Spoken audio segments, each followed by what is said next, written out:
구약의 백성들은 추수를 마치고 곡식을 저장한 후에 수장절을 지켰습니다. 이 수장절은 가을에 곡식을 저장한 후 유대력으로 7월 15일부터 21일까지 7일간 지키라고 하신 절기인데 다른 말로는 장막절 또는 초막절이라고 부릅니다. 자, 수장절을 지키라고 하셨는데요. 거둘수 저장할 장자를 썼습니다. 그러니까 곡식을 다 거두어 드리고 지키는 절기라는 의미에서 수장절이라고 말씀하고 있는데요. 출애굽기 23장 16절에서 이렇게 말씀합니다. 같이 읽죠. 시작. 맥추절을 지키라. 이는 내가 수고하여 밭에 뿌린 것의 첫 열매를 거둠이니라. 수장절을 지키라. 이는 내가 수고하여 이룬 것을 연말에 밭에서부터 거두어 저장함이니라. 아멘. 자, 맥추절은 이제 봄에 지키는 거고 그 다음에 수장절은 가을에 지키는 절기인데 연말에 밭에서 거두어 저장함이라 이렇게 말씀하죠. 이 수장절이라는 히브리어는 아시르라는 단어인데 모으다, 추수하다, 수확하다라는 동사 아사프에서 나온 명사형으로 모여진 것, 수확, 저장이라는 뜻을 가진 단어입니다. 가을에 모든 곡식을 추수하여 곡간에 저장한 후에 지키는 절기라는 의미가 수장절. 이 수장절의 영적인 의미는요, 이 땅에서 순례길을 살아가는 동안 필요한 양식을 주신 은혜를 기념하는 것입니다. 그러나 그것을 넘어서는 거예요. 그것뿐만이 아니라 마태복음 13장 30절에 알곡과 가라지 비유의 결론에서 이렇게 말씀하십니다.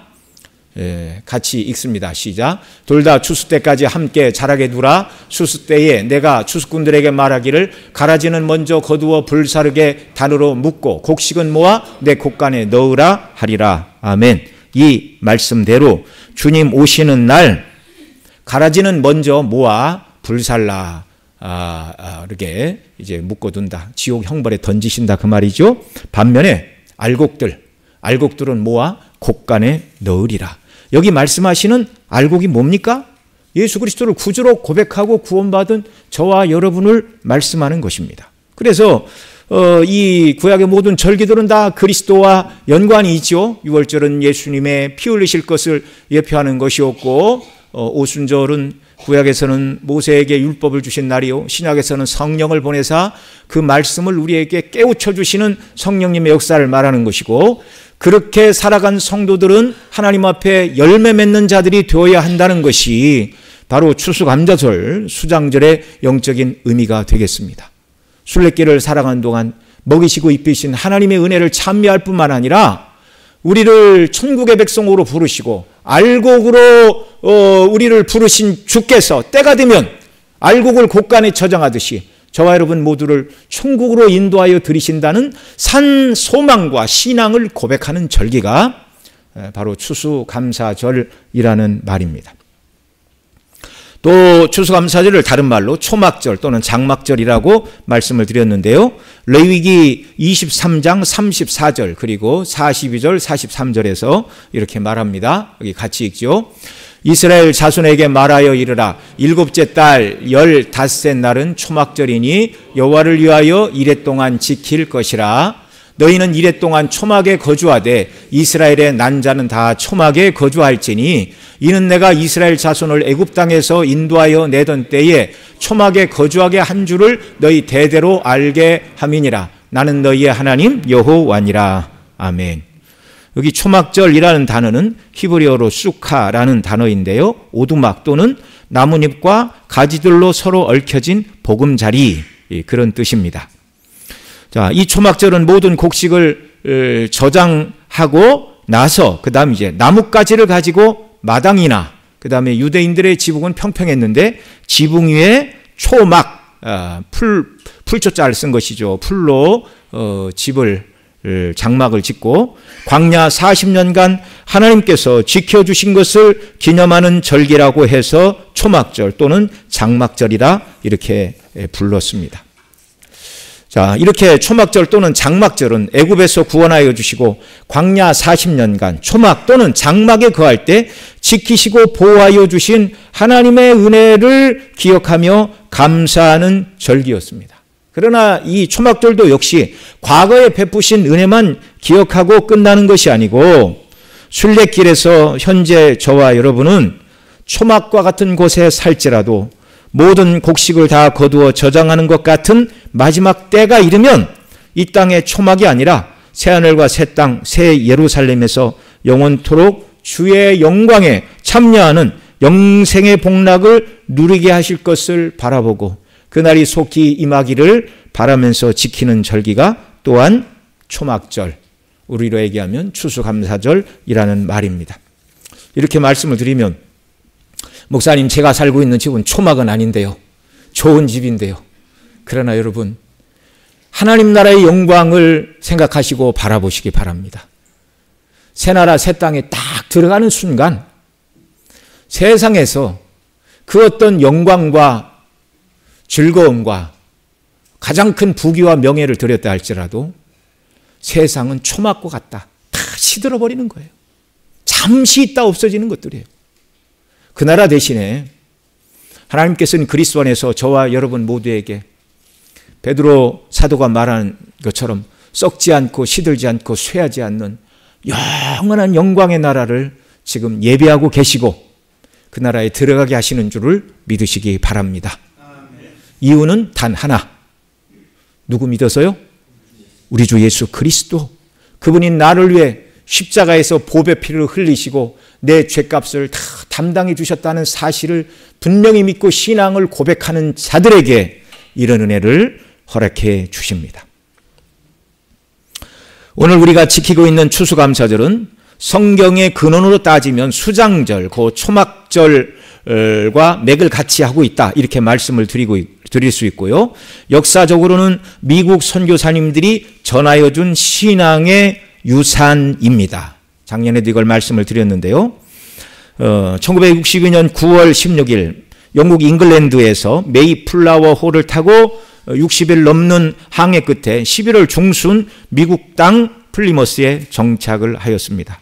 혹독한 겨울을 지났고 살아남은 자들이 봄이 되자 인디언들에게 농사법을 배워 옥수수를 재배하고 삶의 터전을 마련하였고 그 다음 1661년 가을에 첫 수확을 거두었는데 풍성한 수확을 거두도록 하나님이 은혜를 주셨어요. 그래서 이들이 엄동설한 황무지에서 살아남은 것에 대한 감사, 신앙의 자유를 허락해 주신 것에 대한 감사, 또 이 미 대륙을 개척자들로, 그 땅의 개척자들로 삼아주신 것들을 감사하여 첫 발을 디딘 그날을 기념하여 다음 해인 1661년 11월 바로 미국에 발을 디뎠던 그날의 첫 추수감사절 예배를 그 원주민들을 초청하여 함께 드린 것이 이 추수감사절, 오늘날 우리가 지키고 있는 추수감사절의 시작이 되겠습니다.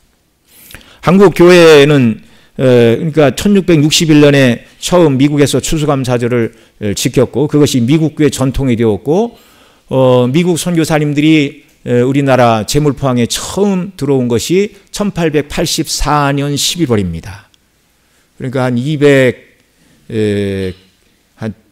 1800, 1200이니까 한 263년 정도 미국 땅에서 추수감사절을 해마다 지켜왔고 선교사님들이 1884년 12월 장로교 선교사 언더우드, 감리교 선교사 아펜젤러가 제물포항에 이제 들어온 날이 11월이에요. 그래서 한국교회에서는 선교사들이 처음 이 땅에 발을 디딘 그날 추수 감사절로 그렇게 지켰는데 대략 11월 셋째 주쯤에 지켰습니다. 그런데 이제 사람들이 삶이 바쁘다 보니까 수요일에 많은 사람이 안 모이니까 11월 셋째 주에 이제 한국교회는 추수감사절로 지키고 있는 것입니다. 여러분, 영국교회는 그런 의미에서 영국교회는 추수감사절이 없습니다. 영국에서 공부하고 오신 목사님들은 영국교회는 그런 거 없던데 우리도 하지 맙시다. 그런 분들이 들어 있어요. 그러나 여러분, 우리에게 신앙을 전해준 미국 선교사님들의 아름다운 신앙의 유산과 전통을 따르는 일도 아름다운 일인 줄을 여러분 믿으시기 바랍니다. 그리고 무엇보다 구약 성경에 수장절을 지키라고 명확하게 말씀하고 있잖아요. 우리가 율법 시대에 살지 않고 은혜 시대에 살고 있지만 그리스도 안에서 풍성한 영적인 의미를 담고 있는 이 절기를 지키는 것은 아름다운 일이다. 이렇게 말씀드릴 수 있습니다. 여러분, 우리가 후대에 물려줄 유산은 두 가지가 있다고 작년에도 말씀을 드렸습니다. 하나는 출생에 의하여 물려받게 되는 유산이죠. 부모의 신분, 재산과 가치 같은 것들, 태어나면서 물려받게 되는 유형적인 유산들이 있습니다. 또 다른 유산이 있는데 부모의 유언을 통하여 물려받게 되는 유산, 또는 부모의 삶과 정신을 통하여 물려받는 무형적이고 영적인 유산이 있습니다. 이 영적이고 무형적이고 정신적인 유산은 내가 소유한 신앙과 삶의 아름다운 신앙의 삶의 원리들을 다른 사람의 삶 속에 남기는 것. 물론 믿지 않는 사람들도 고상한 정신과 원리를 후대에게 물려줄 수 있으나 그리스도를 믿는 저와 여러분들이 물려줘야 될 이런 영적인 유산은요, 신앙의 유산이라는 것을 기억해야 합니다. 작년 추수감사절에 창세기 41장에 기록된 요셉의 두 아들 므낫세와 에브라임이란을 통하여 이름을 통하여 요셉이 우리에게 전해주고 있는 신앙의 유산이 무엇인가를 살펴본 바가 있습니다. 요셉의 첫째 아들 이름은 므낫세인데 하나님이 나로 나의 모든 고난과 아버지의 집에 온 집을 잃어버리게 하셨다라는 의미가 잃어버리게 하셨다, 흘려보내게 하셨다, 떠나보내게 하셨다. 그 아버지의 집에서 형들에게 당했던 쓰라린 배신, 은 20에 노예로 팔려갔어요.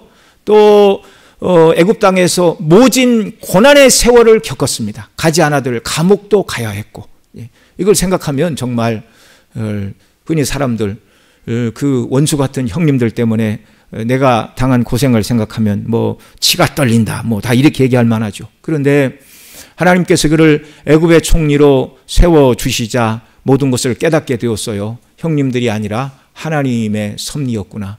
나를 애굽의 총리로 만들어 정말 기근에 빠진 애굽과 온 세상의 백성들을 건져내라. 더 나아가 내 아버지의 가족과 형제들, 나의 형제들, 이스라엘, 곧 하나님의 교회를 보호하고 지키라는 것이라는 사실을 깨닫게 될 때 그의 모든 형들에 대한 원한과 원망과 분노가 눈도 없듯 사라지고 흘러가는 강물에 모든 것을 흘려보내고 떠나보내듯이 형님들에 대한 원망과 분노를 다 흘려보냈어요. 그래서 그 아들의 이름을 므낫세다. 하나님이 나로 하여금 모든 것을 잊어버리게 하셨고 흘려버리게 하셨다. 그렇게 고백을 한 것입니다. 여러분, 저와 여러분 모두도 그리스도 안에서 받은 바 죄사함의 은혜와 지옥 형벌을 면하고 하나님의 자녀가 되었고 천국의 후사가 되었다는 이 놀라운 구원의 사실을 기억할 때마다 사람들이 때로 연약해서 나를 찌르고 아프게 하고 고통스럽게 한 이런 모든 연약과 허물을 다 잊어버리고 흘려보내는 역사가 있기를 바랍니다.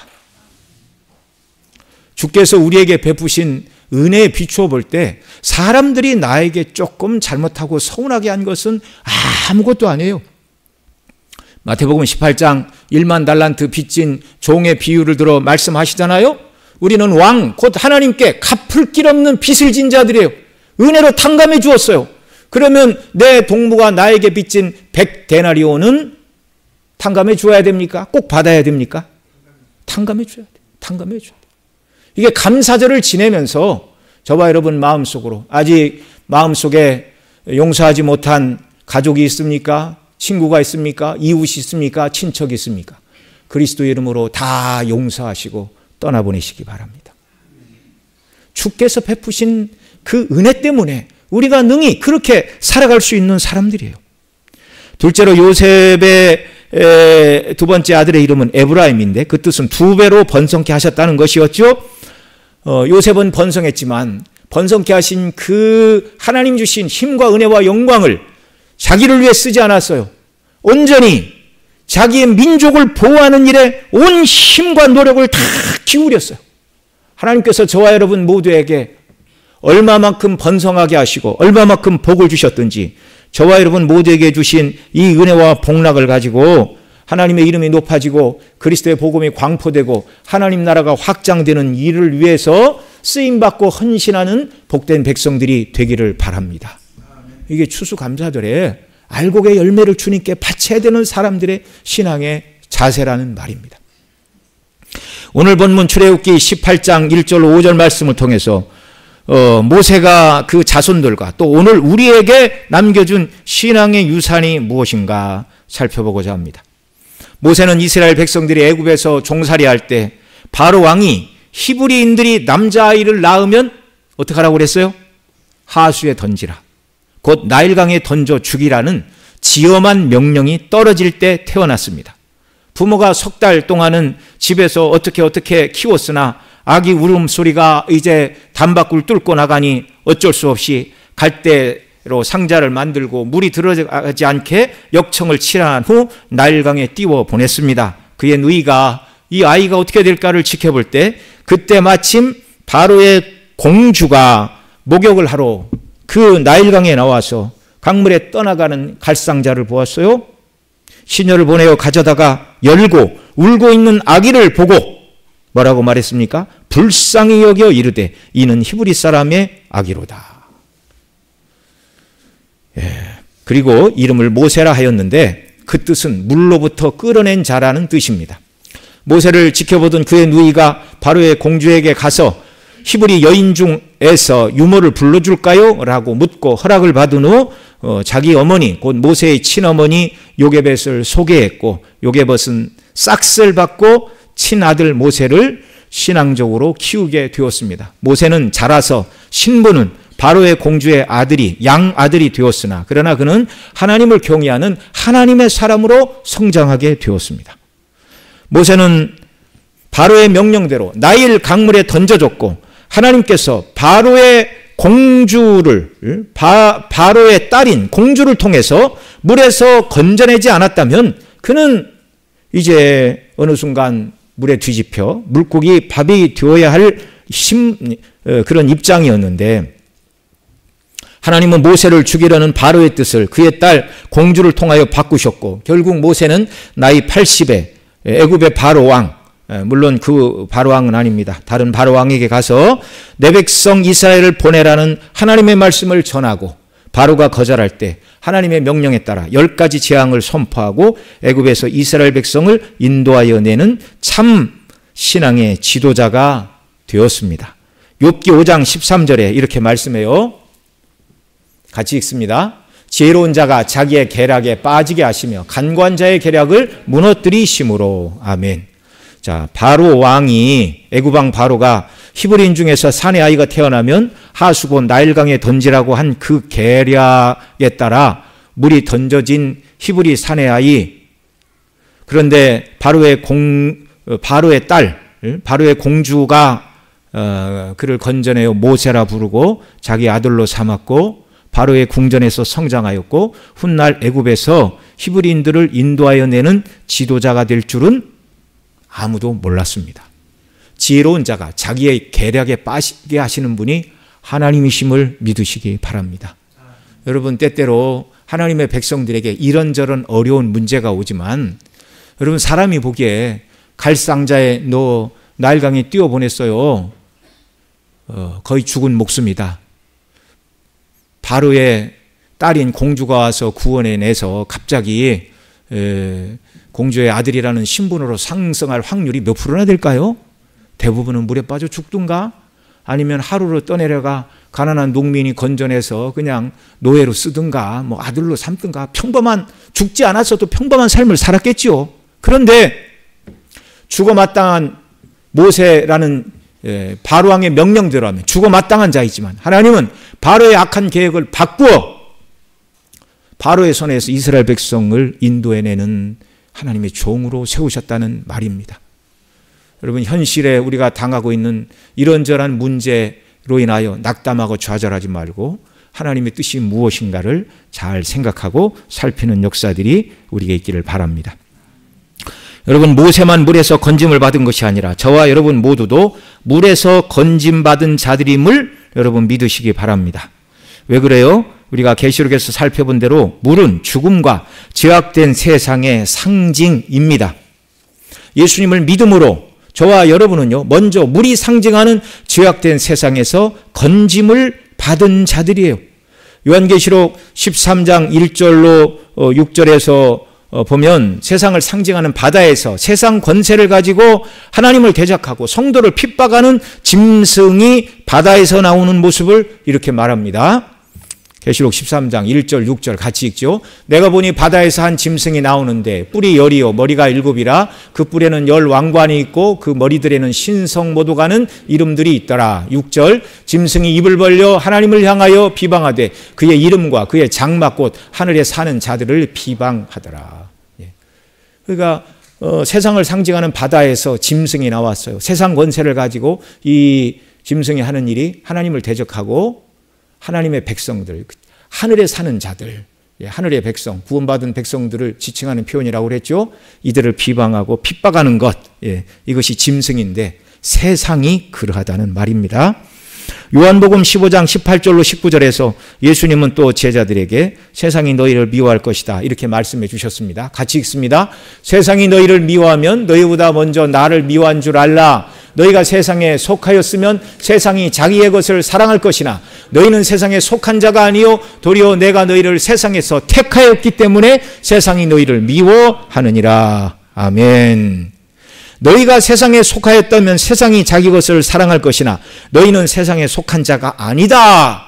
세상에서 내 백성으로 빼내심을 받은 자들이다. 그래서 세상이 너희를 미워한다. 주님이 그렇게 말씀해 주신 거예요. 저와 여러분은 죄악된 세상으로부터 건져냄을 받은 자들임을 믿으시기 바랍니다. 더 이상 세상 사람들과 똑같은 삶의 목적, 가치관, 방식으로 살아갈 수 없는 자들이에요. 사도 바울은 예수님 믿는 자들이 세상에 속한 자들이 아니라는 것을 골로새서 3장 13절로 14절에서 이렇게 말합니다. 여기도 같이 읽습니다. 그가 우리를 흑암의 권세에서 건져내사 그의 사랑의 아들의 나라로 옮기셨으니 그 아들 안에서 우리가 속량 곧 죄사함을 얻었도다. 아멘. 예수님 믿고 죄사함 받았다는 이 놀라운 구원의 사실을 흑암의 권세에서 건져내어 그의 사랑의 아들의 나라로 옮긴 것이다. 이렇게 말씀해 주고 있어요. 저와 여러분 모두는 죄와 저주의 상징인, 죄와 저주와 사망의 상징인 어두운 세상에서 예수 그리스도의 택하심을 받아 예수님께 속한 자, 하나님 아버지를 기준으로 말하면 그의 사랑의 아들의 나라로 이미 옮겨진 자들임을 믿으시기 바랍니다. 예수님을 믿는 저와 여러분은 또한 물이 상징하는 사망에서 건짐을 받은 자들임을 믿으시기 바랍니다. 노아시대 악한 세상을 하나님이 멸하실 때 무엇으로 멸하셨어요? 물로 멸하셨어요. 물로. 홍수의 큰 물로. 물은 죽음의 상징입니다. 사무엘하 22장 5절에 사망의 물결이 나를 애우고 불의의 창수가 나를 두렵게 하였으며 라고 말하고 있는 것처럼 물이 죽음의 상징인 것을 성경은 분명하게 말씀하고 있어요. 저와 여러분 모두가 모세와 같이 죄악된 세상과 죄의 결과인 죽음을 상징하는 물로부터 건지심을 받은 자들입니다. 이 은혜를 감사해야 돼요. 추수감사절에 여기 우리 농사 짓는 사람 별로 안 계시잖아요. 물론 텃밭은 좀 일구시겠지만, 네. 농사로 비유되는 우리의 사업과 직장과 생업에 하나님이 복을 주신 것 감사해야 될 일이에요. 그냥 되는 일 아무것도 없습니다. 그러나 더더욱 감사해야 되는 것은 구원의 은혜예요. 구원의 은혜. 죄악된 세상과 죄의 결과인 죽음을 상징하는 물에서 모세처럼 건짐을 받은 자들이라는 것. 여러분 감사라는 헬라어가 유카리스테오라는 단어인데 이 말은 유와 카이로라는 두 단어의 합성어입니다. 유라는 말은 좋은, 잘 그런 뜻입니다. 복음을 뉴 앙겔리온 그러잖아요. 앙겔리온은 소식이고 뉴는 좋은입니다. 좋은 소식, 복된 소식. 그래서 복음 그렇게 말하는데 그 유, 좋은 그리고 카이로, 기뻐하다. 그러니까 여러분 뭐가 감사냐면 잘 기뻐하는 것, 늘 기뻐하는 것, 기뻐하고 기뻐하는 것. 이게 뭐라고요? 감사라고요. 감사라고요. 하나님께서 베푸신 은혜들을 인하여 기뻐하고 기뻐하는 게 뭐라고요? 그게 감사라고요. 그게 감사라고요. 여러분, 하나님 앞에 우리 감사를 기쁨으로 표시하는 역사들이 있기를 바랍니다. 그러니까 우리가 드리는 예물에 기쁨 없이 드리면 감사 예물 아니에요. 우리가 드리는 모든 것에 뭐가 들어가야 된다고요? 기쁨을 담아 드려야 됩니다. 기쁨을 담아. 예물도 찬송도 헌신도, 네. 뭐 주방에서 설거지를 하고 음식을 만드는 모든 일들도 나 같은 죄인을 구원해 주시고 주님의 몸된 교회, 하나님의 백성을 섬기라고 나에게 이런 섬김의 기회를 주셨으니 감사합니다라고 기쁨으로 섬기는 역사가 있기를 바랍니다. 이 영적인 가치에 눈을 뜨면 교회에서 정말 힘든 일을 할 때도 기쁨이 넘치만, 내가 회사 가면 사장님, 집에 가면 사모님 소리 듣는 존귀한 사람이 이 주방에서 설거지나 하고 있나? 그 생각은 하나님의 교회에서는 합당한 생각이 아닙니다. 집에서는 누가 설거지해 주는 분이 있다 할지라도 교회 와서는 손 걷어붙이고 믿음으로 섬기는 게 받은 바 은혜에 합당한 성도인 줄 믿습니다. 하나님 아버지께서 그리스도 안에서 그의 피로 값주시고 우리를 죄악된 세상에 속한 자가 아니라 그리스도에 속한 자로 영원한 형벌의 장소인 지옥의 형벌로부터 구원하여 사랑의 아들의 나라로 옮겨주신 그 은혜를 기뻐하고 기뻐함으로 감사로 하나님께 영광을 돌리는 자들이 되어야 하겠습니다. 날마다 하나님께 기도로 나아가 찬송으로 나아가 나 같은 죄인을 구원해 주시다니요 라고 기쁨을 표시해야 돼요. 기쁨을. 무엇을 기도해야 될까요? 우리 하나님 앞에 기도합시다. 무엇을 기도해야 될까요? 무엇을 기도해야 돼요? 그냥 뭘 기도해야 될지를 모르면 나 같은 죄인을 예수님의 피로 죄사함의 은혜를 베풀어 주시고 자녀 삼아 주시니 감사합니다. 세상에 속한 자가 아니라 하늘에 속한 자로 부르시니 감사합니다. 순례길을 마치면 믿지 않는 자들은 다 지옥 간다는데 나 같은 죄인을 위하여 새하늘과 새 땅을 예비하고 계신 하나님을 찬미합니다. 그 나라의 영광에 눈뜨게 하시고 그 나라를 사모함으로 이 땅을 살아가는 은혜를 달라고 기도하는 것입니다. 그리고 모세는 그의 아내 십보라를 통하여 맏 아들을 낳고 그의 이름을 게르솜이라 하였습니다.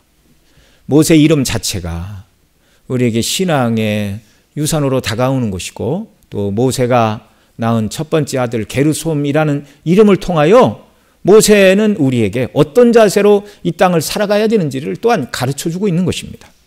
게르솜이라는 이 말은요, 나그네 된이라는 말인데, 자, 게르솜이라 지은 이유가 뭐라고요? 내가 이방에서 나그네가 되었다. 오늘 본문 3절에서 분명히 말합니다. 오늘 본문 3절 같이 읽죠. 시작. 그의 두 아들을 데리고 왔으니 그 하나의 이름은 게르솜이라. 이는 모세가 이르기를 내가 이방 땅에서 나그네가 되었다 하미요. 아멘. 나는 나그네다. 그 말이 게르솜이라는 말입니다. 나일 강물에 갈대 상자에 뉘어 떠내려가던 모세가 물에서 건짐을 받고 바로의 공주의 아들로 40년을 바로의 궁전에서 애굽의 지혜와 학식을 배운 자로서 애굽에 충성했다면 육신적으로 편안하고 애굽에서 원하는 많은 것들을 이룰 수 있었을 것이나, 그러나 모세는 물이 상징하는 죄악된 세상과 죄의 결과로 인한 영원한 죽음인 지옥 형벌에서 건짐을 받은 자답게 하나님이 기뻐하시는 일, 곧 이스라엘 백성, 곧 교회를 위하여 자기 나름대로 열심을 내다가 미디안 광야로 이제 쫓겨가게 된 것이죠. 바로 히브리인들을 괴롭히는 애굽 사람을 쳐 죽여 모래에 묻은 일이 탈로 나서 미디안 광야로 도망을 칠 수밖에 없었습니다. 그는 미디안 광야에서 이드로의 양떼를 치면서 이제 자신은 더 이상 애굽의 바로의 공주의 아들로 돌아갈 수 없고 히브리인들과도 함께할 수 없고 오직 이 미디안 광야에서 이드로의 양떼나 치는 자신의 처지가 이방 땅에서 나그네라는 것을 나타내는 말이 첫 아들을 낳고 그 이름을 게르솜이라고 지은 데서 나타나는 것입니다. 여러분, 모세만 이 땅의 나그네가 아니죠. 이 땅을 살아가는 저와 여러분 모두가 나그네인 줄을 믿으시기 바랍니다. 모세가 미디안 광야에서 나그네 삶을 살았던 것 같이, 또한 출애굽 백성들이 광야에서 나그네 삶을 살았던 것과 같이 저와 여러분의 천성을 향하여 가는 이 땅의 삶의 영적인 환경은 다 광야길이고 광야길을 가는 나그네인 줄을 믿으시기 바랍니다. 계시록 12장 14절에 보면 이렇게 말해요. 여자가 큰 독수리의 두 날개를 받아 광야 자기 곳으로 날아가서 그 뱀의 낯을 피하여 한 때와 두 때와 반 때를 양육받으매. 여기 여자는 남자를 낳은 여자인데 여자가 낳은 남자는 하늘로 승천한 예수 그리스도이고요. 바로 그리스도를 낳은 여자는 교회를 말합니다. 교회가 독수리의 두 날개를 받아 광야 자기 곳으로 날아갔고, 교회, 지상의 교회, 전투하는 교회, 다른 말로 얘기하면 성도들의 이 땅에서의 영적인 삶의 자리는 광야와 같다는 거예요.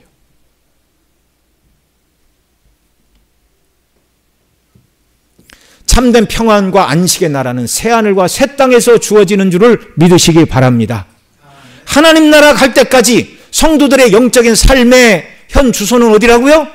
광야라고요. 광야. 이걸 잊지 마시기 바랍니다. 뭐라고 그래요? 독수리의 두 날개를 받아 광야 자기 곳으로 날아가서 뱀의 낯을 피하여. 이 뱀은 붉은 용 사탄 마귀를 말하는 거예요. 한때, 두때, 반때, 3년 반. 이 3년 반 여러 번 말씀을 드렸죠. 예수님 초림부터 재림 사이의 교회사 기간을 말하는 것이라고. 지상의 모든 교회, 이 교회에 속한 성도들의 영적인 삶의 환경은 태어나서 죽을 때까지 광야라는 말입니다. 그런데 거기가 자기 곳이래요. 자기 곳. 광야에 거하지만 하나님은 당신의 백성을 광야에서 지키시고 보존하심을 믿으시기 바랍니다. 이 광야와 다른 말은 이제 음녀 바벨론이 되겠죠. 40년간 이스라엘 백성들이 광야에 거했지만 목말라 죽지 않고 배고파 죽지 않았어요. 하나님이 광야에서 당신의 백성을 보호하셨어요. 여러분, 광야는 영구한 거처가 아닙니다. 가나안 땅을 향하여 가는 과정, 나그네 길을 가는 그 길만 광야였어요. 우리는 이 땅을 살아갈 때 여기가 영구한 거처가 아니라 영원한 우리의 하늘집에 이르기까지 잠시 머물다가는 임시 처소, 초막과 같은 곳임을 여러분 기억하시기 바랍니다. 오늘날 추수감사절에 해당하는 구약의 절기가 곡식을 추수하고 저장한 후에 지키는 수장절, 다른 말로 초막절, 장막절이라고 말씀을 드렸는데요. 그 초막절, 장막절에 마당과 지붕에 화석류 나무 가지를 비롯한 여러 나뭇가지로 초막을 만들고 그곳에 일주일간 살아야 했어요.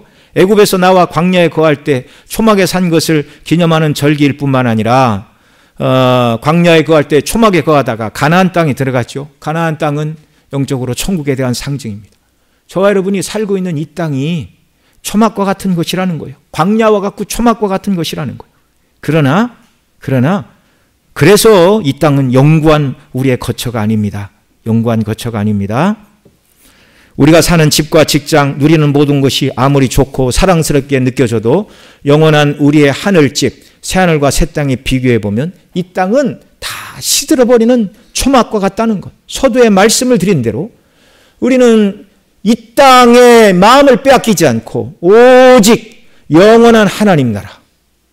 여러분, 이 땅에 집을 잘 지으면 100년 정도 그 집에서 안락하게 살겠죠. 그러나 그 다음에 하나님 부르시면 가야 돼요. 영원한 하늘집이 예비되어 있습니다. 그 나라에서 거할 산소망을 가지고 그 영원한 나라에서 하나님 우리에게 주실 상급을 바라보고 순례길을 살아가는 자들이 진실로 지혜로운 자들임을 믿습니다. 이 믿는 바에 따라 우리가 살아야 돼요. 베드로 사도는 전서 1장 17절에 이렇게 말씀하고 있어요. 같이 읽습니다. 외모로 보시지 않고 각 사람의 행위대로 심판하시는 일을 너희가 아버지라 부른즉 너희가 나그네로 있을 때를 두려움으로 지내라. 광야길을 가는 나그네로서 삶의 자세가 어떠해야 된다고요? 두려움으로. 세상에 빠질까? 죄에 빠질까? 예수 그리스도의 피로 죄악된 세상에서 죄의 결과인 죽음을 상징하는 이 물로부터 구원해 주셨는데 내가 세상을 사랑하며 세상을 추구하며 하나님보다 세상의 물질과 명예와 쾌락을 더 사랑하는 우상 숭배자로 살아가지는 않는가라는 두려움으로 지내라는 말입니다. 나그네의 삶은 자기를 경상하고 돌보는 두려움의 삶이어야 한다는 것이에요. 히브리 11장 13절에 보면 아브라함도 사라도 바로 그 나그네의 삶을 살았다 이렇게 말해요. 같이 있죠. 이 사람들은 다 믿음을 따라 죽었으며 약속을 받지 못하였을 때 그것들을 멀리서 보고 환영하며 또 이 땅에서는 외국인과 나그네임을 증언하였으니. 아멘. 아브라함이 살던 갈대아 우르는 오늘날 고고학적 발견에 의하면 벽돌로 2층 집을 짓고 산, 오늘날 얘기하면 도시였어요. 도시. 하나님 떠나라 그러자 평생 소떼와 양떼, 참 목가적이고 여러분 생각할 때는 기가 막히죠. 그러나 그 속에 한번 가보십시오. 한번 가보십시오. 소의 양의 털과 양이 주는 우유를 얻기 위해서는요, 해야 될 수고가 많아요.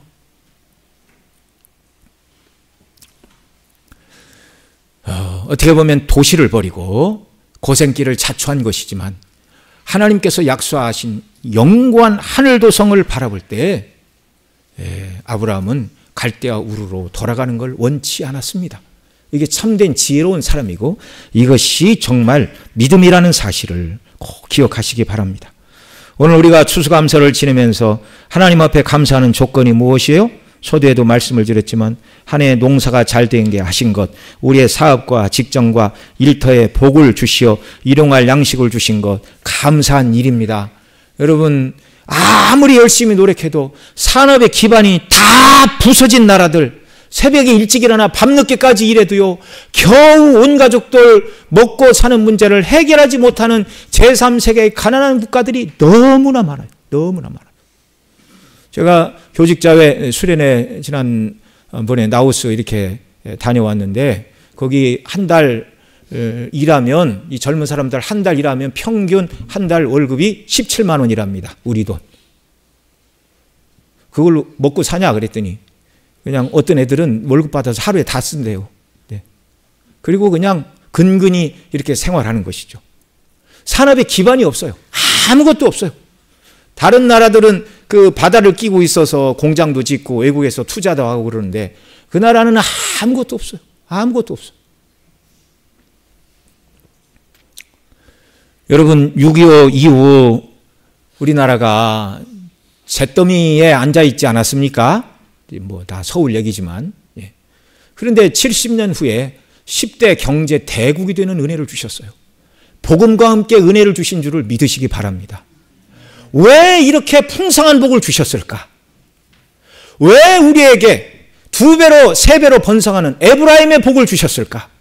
에브라임의 복을 받은 요셉은 그 복을 어떻게 썼다고요? 교회를 위해서. 교회를 위해서. 한국 땅에 믿지 않는 사람들은 어찌 살든지 예수 그리스도를 믿음으로 구원의 복을 받은 저와 여러분은 하나님이 주신, 우리에게 주신 모든 복과 은혜를 하나님의 뜻에 따라 주님의 몸된 교회를 섬기는 일에 복되게 사용하는 참된 지혜와 섬김의 삶이 있기를 바랍니다. 그 다음에 우리를 건강하게 지켜주신 것도 감사이지요. 여러분 정말 매일같이 잠을 충분히 자고 음식을 섭취하고 건강하게 하루하루를 살아가는 것이 건강할 때는 잘 몰라요. 너무나 당연한 것으로 여겨집니다. 그러나 건강을 잃어버린 다음에는 잠을 잘 자는 것, 밥을 잘 먹는 것, 소화를 잘하는 것, 아프지 않은 것, 이것이 얼마나 하나님의 큰 지키심과 은혜인 줄을 그때서 고백하는 거예요. 건강을 지켜주신 하나님 앞에 감사하시기 바랍니다. 때로는 건강하지 못한 것도 감사해요. 왜냐하면 몸이 건강하지 않은 것 자체가 감사일 수는 없지요. 그러나 건강이 연약해짐으로 말미암아 그동안 내가 내 힘으로 산 것이 아니라 하나님의 은혜로 산 것임을 깨닫게 되고 연약한 자리에서 이제는 나 자신이 아니라 온전히 하나님만 의지하게 하시니 건강을 잃어버리는 것도 감사의 조건이 될 수 있다는 것입니다. 뿐만 아니라 우리가 이 땅에서는 약한 몸, 낮은 몸을 입어서 병들고 아프고 늙고 언젠가는 흙으로 돌아가지만 그러나 이 연약한 몸을 지닌 저와 여러분들도 하늘에 산 소망을 주셨어요. 예수님 다시 오시는 날 저와 여러분에게 입혀주실 몸은 영화로운 몸인 줄 믿으시기 바랍니다. 늙지 않아요. 아프지 않아요. 병들지 않아요. 죽지도 않아요. 이 몸을 입고 영원토록 주의 영광에 참여하게 하실 산 소망을 바라보시기 바랍니다.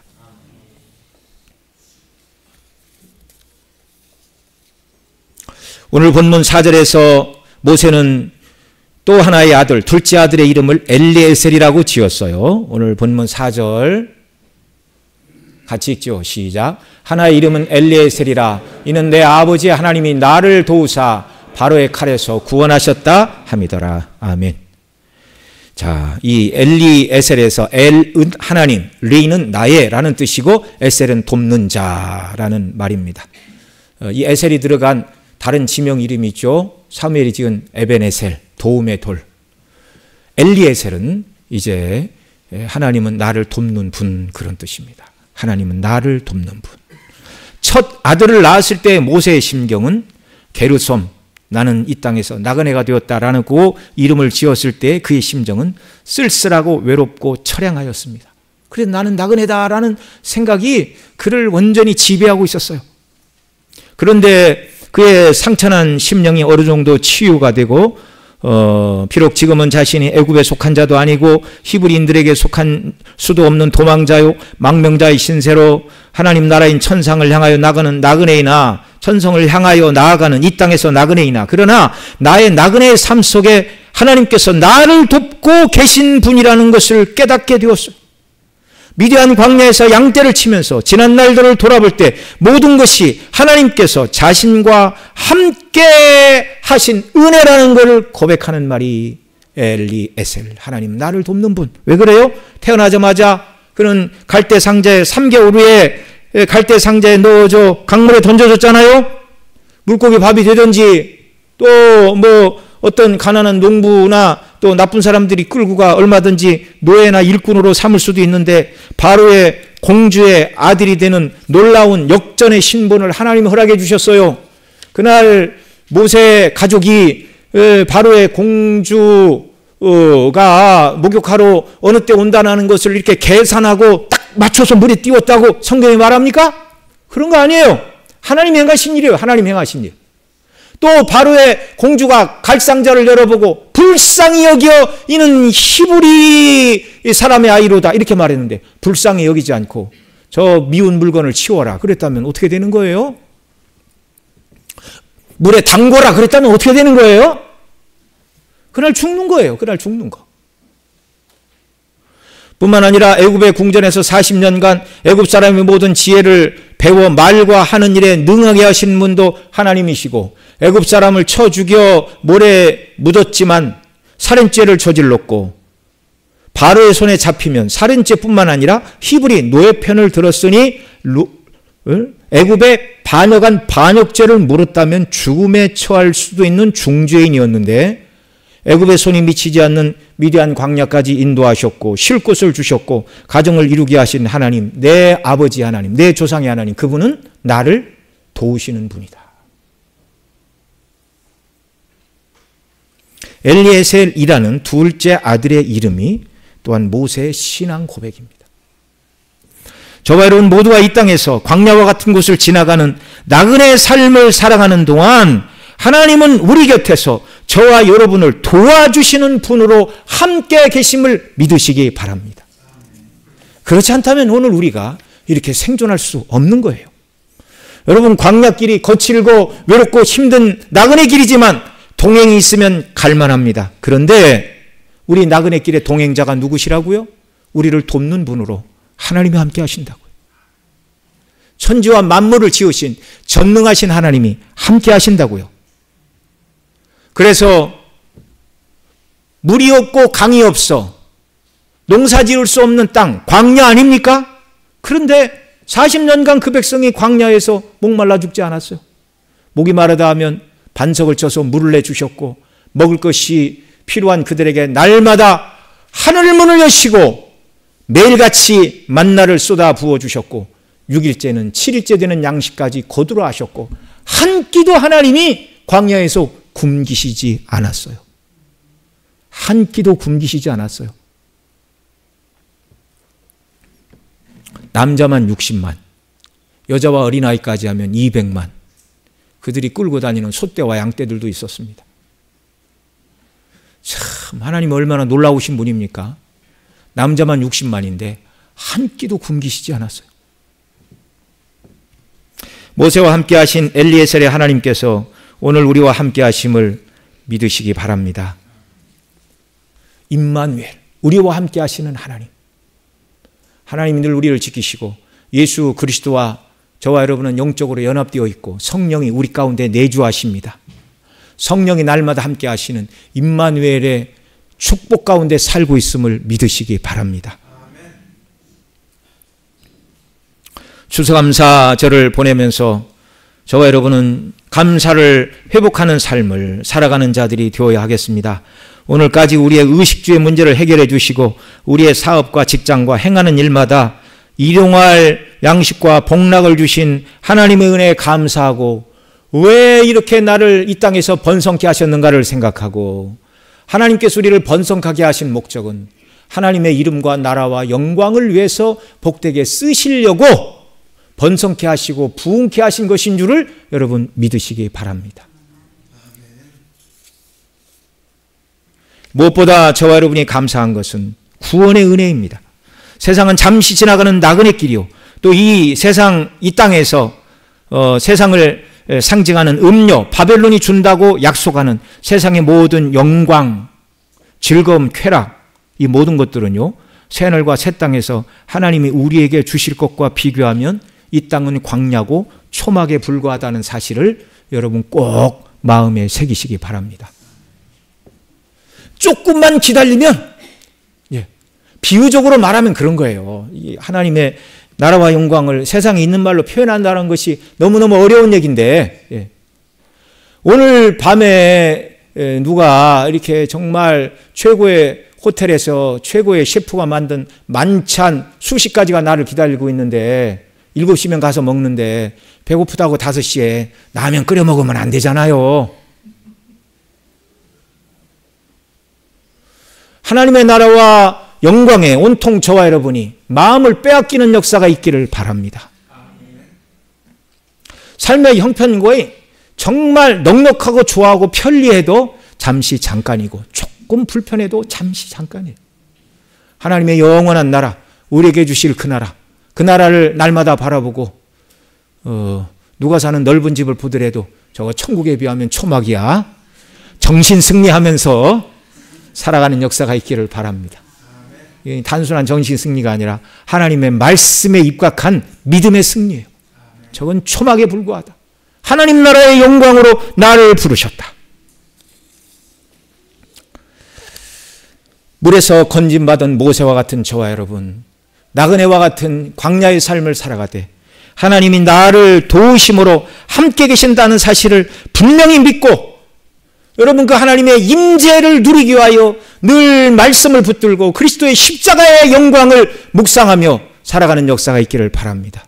왜 우리 마음에 우리 속에 내주하시는 성령의 역사가 강력하게 일어나지 않는 걸까요? 이유는 하나예요. 성령님은요, 말씀으로 역사하시는 분입니다. 그리스도의 영이십니다.